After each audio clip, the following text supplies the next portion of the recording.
अब यही अर्जुन जब एक बार कुरुक्षेत्र में, अब ये आपको पता है ना, जब वो भगवान द्वारका में थे, फिर एक बारी कुरुक्षेत्र में मिलन हुआ, सारे ब्रजवासियों को इनविटेशन दिया गया, कोई स्नान था, वो था कोई सूर्य ग्रहण का कोई वो, तो उस ओकेजन में सारे ब्रजवासियों को बुलाया गया। तो अब उस कुरुक्षेत्र में मिलन होना है, बहुत समय के बाद जब भगवान द्वारका आ गए वृंदावन छोड़ के। अब वो जो इतने विरह में हैं उन सारे ब्रजवासियों को इनवाइट किया गया कि आप कुरुक्षेत्र में आओ, द्वारका से भगवान भी आएंगे, वहां मिले।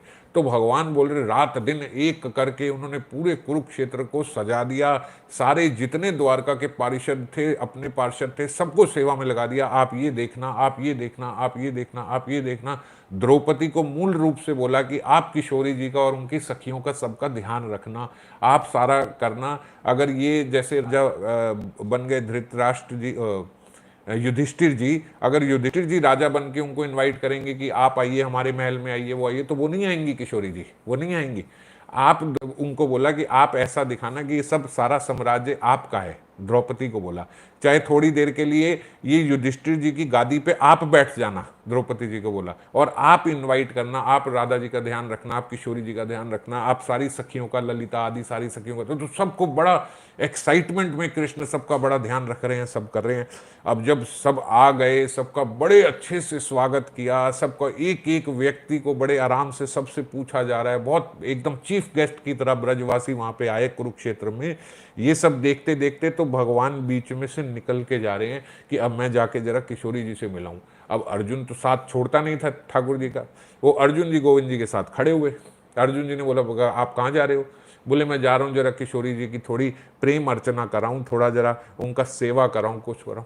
अर्जुन ने बोला आप सेवा कराओ, आप प्रेम अर्चना कराओ, आप कैसे अर्चना करोगे, आप कैसे करोगे? अब अर्जुन को तो यही पता है इन्हीं की अर्चना होती है, ये कैसे किसी की अर्चना करेंगे?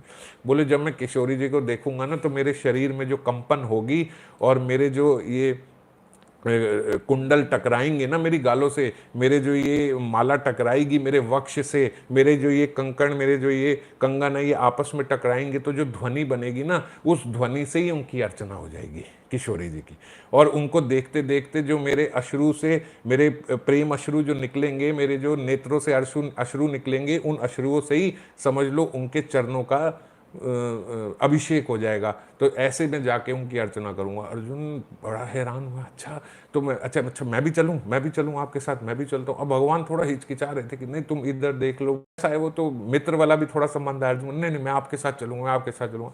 भगवान थोड़ा कतरा रहे थे, अभी तुम रुक जाओ, तुम ये देखो, नहीं मैं आप चलो ना, मैं आपके पीछे पीछे साथ चलता हूँ। चलो फिर क्या कर सकते, चलो।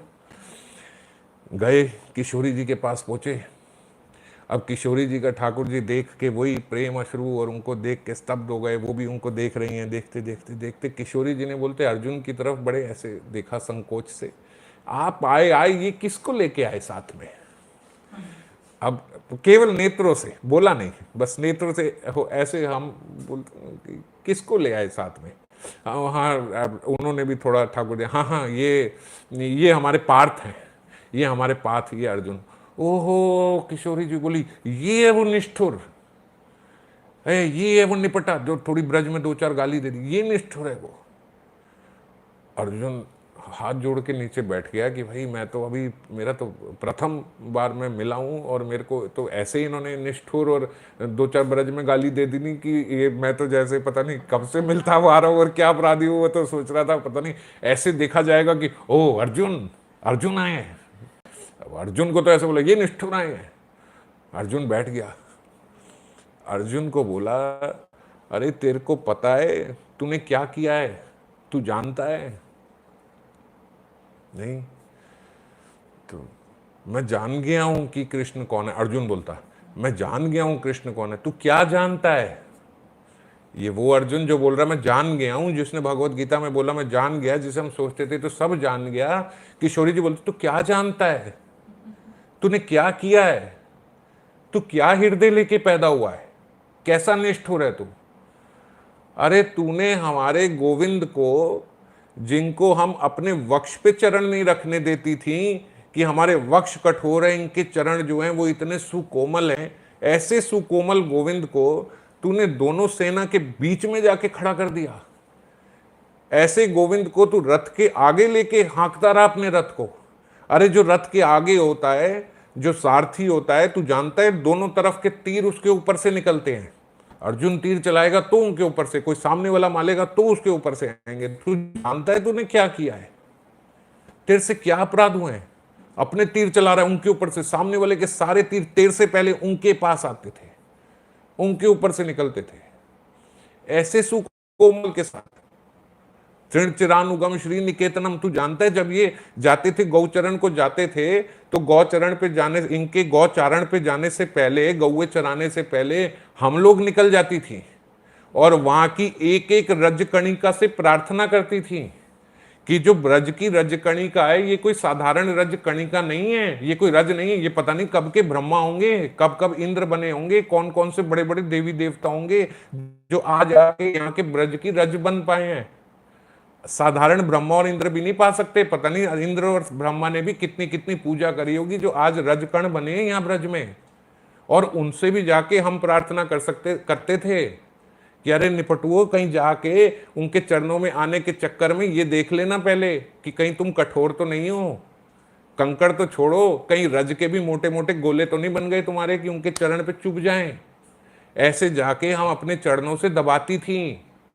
और हम तो चलो थोड़ा दिमाग रखती हैं, यहाँ तक कि वहाँ के पशु भी, गौए भी पहले जा जाके अपने चरणों से दबाती थी रज को, कि रज एकदम सुकोमल हो जाए, ठाकुर जी के चरण पड़ने हैं इस पे। ऐसे हमारे कोमल गोविंद को तूने इतनी निष्ठुरता से रखा, ऐसी कठोरता से रखा तूने। अच्छा, अब जब जो सारथी होता है, जब सारथी रथ चला रहा होता है, तो जो पीछे रथ पे बैठा है वो सारथी को कैसे बताएगा कि लेफ्ट जाना है, राइट जाना है, ये करना है? बोल तो सकता नहीं, उस समय तो तीरबाजी सब चले तो बोलते, वो अपने पैर से इशारा करता है। सारथी को पैर से इधर करता है, इधर करा पैर से तो वो इधर चल पड़ा, इधर करा पैर से तो इधर चलो, इस तरीके से इशारे होते हैं। बोलते ऐसे गोविंद को इशारे करता था तू, ऐसे रखा था तूने, अश्वपालक बना दिया तूने हमारे गोविंद को। अर्जुन तो चरणों में गिर गया कि ये मुझसे क्या हो गया। मैं तो आज तक बड़ा इस उसमें था कि ठाकुर जी मेरे सारथी बने हैं। आज तक अर्जुन की जय जय हो रही है कि वो अर्जुन जिसके सारथी कृष्ण बने, उनको तो राधा रानी धुतकार रही है कि तूने सारथी बना दिया। अपने स्वार्थ के लिए, केवल अपने स्वार्थ के लिए तूने ऐसा बर्ताव किया कृष्ण के साथ। हम तो दुर्योधन और उसमें कंपैरिजन करते थे कि दुर्योधन मूर्ख है, अर्जुन तो बहुत समझदार है। अरे बोलती तेरे से तो दुर्योधन अच्छा है, सेना मांग ली, कृष्ण को तो नहीं लगाया अपनी चाकरी में। तूने तो वो छोड़ के, ये तो प्रेम की बात है, तूने तो उनको छोड़, उसने तो सेना लगाई, तूने तो ठाकुर जी को लगा दिया अपनी चाकरी में। बोलते बोलते बोलते जब किशोरी जी के ये बात बोलते बोलते उनके अश्रु निकलने लगे, ऐसी निष्ठुरता करी तूने।